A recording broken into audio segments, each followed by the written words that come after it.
La chancelière allemande Angela Merkel et la reine d'Angleterre ont eu droit à un pareil accueil sur le sol français. Preuve de la considération que la Grande France porte à la Côte d'Ivoire depuis l'accession du président Alassane Ouattara à la magistrature suprême. Le jeudi 26 janvier à 11h, c'est la remontée des Champs-Élysées en voiture, sous escorte. La plus belle avenue du monde est devenue pour quelques jours l'avenue de la Côte d'Ivoire. Elle est pavoisée des drapeaux ivoiriens et français. Le président de la République et le ministre français de la Culture et de la Communication, Frédéric Mitterrand, sacrifient à la traditionnelle cérémonie de dépôt de gerbes de fleurs sur la tombe du soldat inconnu. Cérémonie marquée par le salut au drapeau, suivie de l'exécution des hymnes nationaux des deux pays, celui de la Côte d'Ivoire, l'abidjanaise, exécuté avec maestria par la garde républicaine française et la marseillaise. Ce sont des moments de grande émotion. Le président est invité à déposer une gerbe de fleurs sur la tombe du soldat inconnu installée sur l'Arc de Triomphe à la place de l'Étoile le 11 novembre 1920. Il s'agit d'un soldat non identifié qui représente tous les soldats tués au cours de la Première Guerre mondiale. En 1923, une flamme éternelle est allumée. Elle est ravivée tous les soirs à 18h30. Dans le livre d'or du soldat inconnu, le président ivoirien écrira ces mots avec notre très vive émotion. De nombreuses personnalités ont effectué le déplacement aux côtés du président ivoirien, de même que la diaspora ivoirienne qui a investi l'avenue des Champs-Élysées pour saluer son président. Merci beaucoup. Merci. À 17h, le palais de l'Élysée, hôtel particulier parisien situé au 55 rue du Faubourg Saint-Honoré dans le 8e arrondissement. Le siège de la présidence de la République et de la résidence officielle du président de la République française depuis la Seconde République accueille son Excellence M. Alassane Ouattara, président de la République de Côte d'Ivoire. Une centaine de journalistes, photographes et caméramans pour immortaliser l'événement. Un accueil royal pour ce président démocratiquement élu le 28 novembre 2010. Honneur militaire, accolade et poignée de main chaleureuse pour deux personnalités qui se connaissent bien et qui s'estiment mutuellement. Le président Nicolas Sarkozy n'a-t-il pas révélé à la presse qu'il était fier d'accueillir son homologue ivoirien? Après un tête-à-tête qui a duré plus d'1 heure, au cours duquel les deux hommes ont jeté les bases du nouvel accord de défense entre la France et la Côte d'Ivoire. L'ancien accord signé en 1961 commençait à dater. La presse a été ensuite invitée au salon Napoléon III du palais de l'Élysée pour une déclaration commune. Le premier à prendre la parole est le locataire des lieux, le président Nicolas Sarkozy, qui a qualifié son homologue d'homme de conviction, d'homme courageux et de démocrate. Très ému, le chef de l'État ivoirien a remercié le président français pour la contribution déterminante de son pays au retour de l'ordre constitutionnel en Côte d'Ivoire. Les deux chefs d'État ont livré leur vision de la nouvelle coopération militaire entre leurs deux pays. Une coopération entre les forces ivoiriennes et les forces françaises qui va porter sur l'équipement et sur la formation des hommes. Le président Ouattara peut compter sur la solidarité de la France. Nous avons signé un nouvel accord de défense. Je remercie le ministre de la Défense, Gérard Longuet, de la part qu'il y a prise. Accords qui sont publiés. Accords qui montrent que la France est aux côtés de la Côte d'Ivoire dans sa quête de sécurité. Mais l'armée française n'a pas vocation à s'ingérer ni de près ni de loin dans les affaires de la Côte d'Ivoire. Cette période, qui était la période du lendemain de la fin de la colonisation, est définitivement révolue. Le président, la France n'a pas de candidat en Afrique. La France ne soutient pas de candidat en Afrique. La France est intervenue aux côtés du président Ouattara parce que les Nations Unies avaient reconnu l'élection du président Ouattara, la validité des élections, la régularité de la campagne.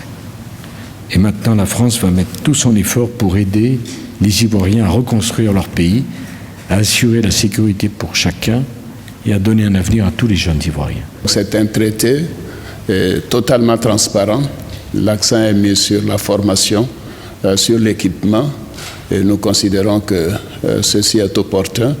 Et la France continue d'avoir besoin de la Côte d'Ivoire, et la Côte d'Ivoire également, et surtout a besoin de la France.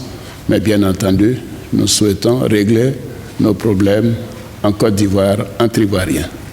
Les deux chefs d'État ont donc dépoussiéré l'ancien accord de défense signé en 1961. Et on peut le dire, c'est une nouvelle page qui s'ouvre dans les relations entre la Côte d'Ivoire et la France. Une nouvelle ère basée sur la confiance et le respect mutuel. Cet accord revisité devrait, pour être validé, être ratifié par les parlements français et ivoiriens.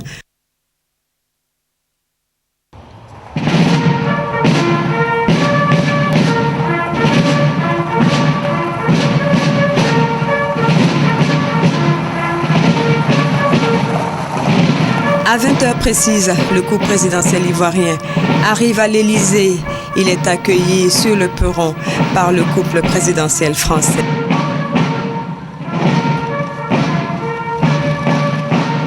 Dîner non ouvert à la presse, hormis pour recueillir les discours pendant le toast où les questions du renforcement des relations d'amitié et de coopération entre les deux pays ont été les points essentiels. Les deux hommes se sont appelés par leur prénom, signe de la grande amitié qui les lie. Le président de la République française a réaffirmé l'attachement de la France à la Côte d'Ivoire. Cher Alassane, je veux vous dire combien Carla et moi-même sommes heureux de vous accueillir. C'est en ami proche, en représentant d'un pays particulièrement cher au cœur de tous les Français que nous vous recevons ce soir. À vous et à tous ceux qui vous accompagnent, nous souhaitons très chaleureusement la bienvenue. J'ai encore en mémoire le déplacement que j'ai effectué en mai dernier en Côte d'Ivoire pour votre investiture, Monsieur le Président. Je me souviens de la ferveur et de l'enthousiasme des Ivoiriens. En ce 21 mai 2011, à Yamoussoukro, un espoir nouveau se levait. Et cet espoir, c'est vous qui l'incarniez. Après plus d'une décennie de divisions, d'affrontements, de souffrances, de violences, la Côte d'Ivoire renouait avec l'héritage du président Félix Houphouët-Boigny. La même où il est né, la même où il est enterré. Fidèle aux valeurs de concorde, d'unité, de tolérance qu'il n'a cessé de défendre, la Côte d'Ivoire reprenait résolument le chemin de la paix, le chemin de la démocratie. La visite d'État que vous entamez aujourd'hui est l'occasion de saluer le renouveau de la Côte d'Ivoire. Cher Alassane, il y a un an à peine, la Côte d'Ivoire, c'était le chaos. Je tiens à redire toute l'admiration de la France pour le courage et la dignité avec lesquels vous avez tenu bon dans cette épreuve. Jamais vous n'avez, durant ces longs mois, douté que la cause de la démocratie l'emporterait.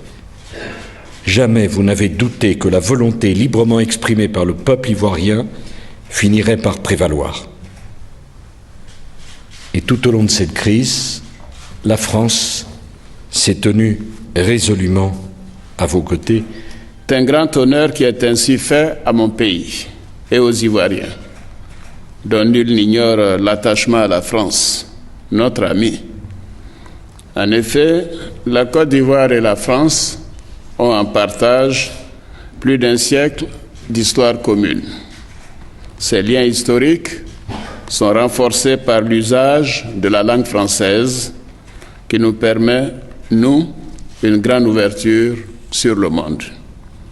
Je voudrais signaler que sur le sol français vit une importante communauté ivoirienne pour qui la France est une seconde patrie. De nombreux citoyens français ont également fait le choix de s'installer en Côte d'Ivoire, où ils vivent en parfaite harmonie avec leurs sœurs et frères ivoiriens.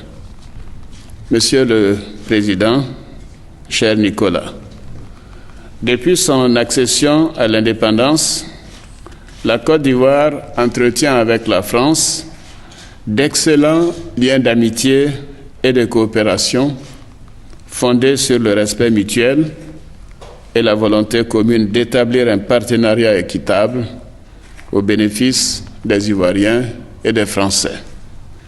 À la faveur de cette visite d'État, c'est donc une relation de confiance et d'estime réciproque que nous célébrons aujourd'hui.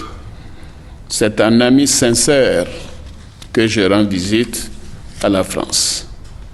Monsieur le Président, j'apprécie la force de vos convictions, votre courage et les grandes ambitions que vous nourrissez pour votre pays, pour l'Europe et pour toutes les nations éprises de paix, de justice et de liberté.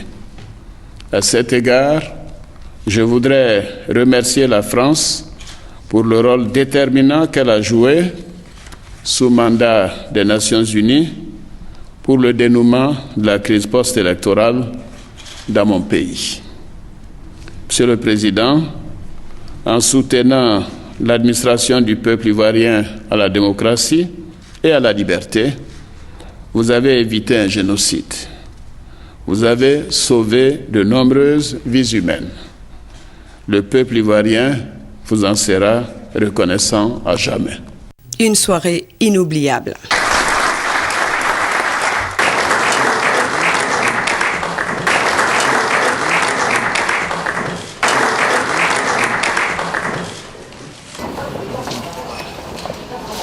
Dès 8 heures le lendemain, c'est le MEDEF, le mouvement des entreprises de France, composé des hommes d'affaires et entrepreneurs les plus puissants de l'Hexagone, qui reçoit le président Alassane Ouattara.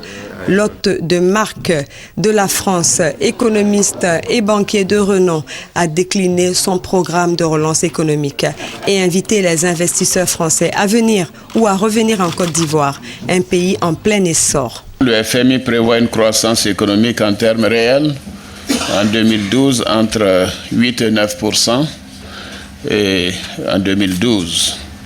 Et la Côte d'Ivoire se retrouve donc dans le groupe de tête des pays dont le taux de croissance est le plus élevé au monde. Ces prévisions montrent que tous les secteurs, que ce soit le secteur primaire, secondaire ou tertiaire, contribueront à l'accélération de la croissance.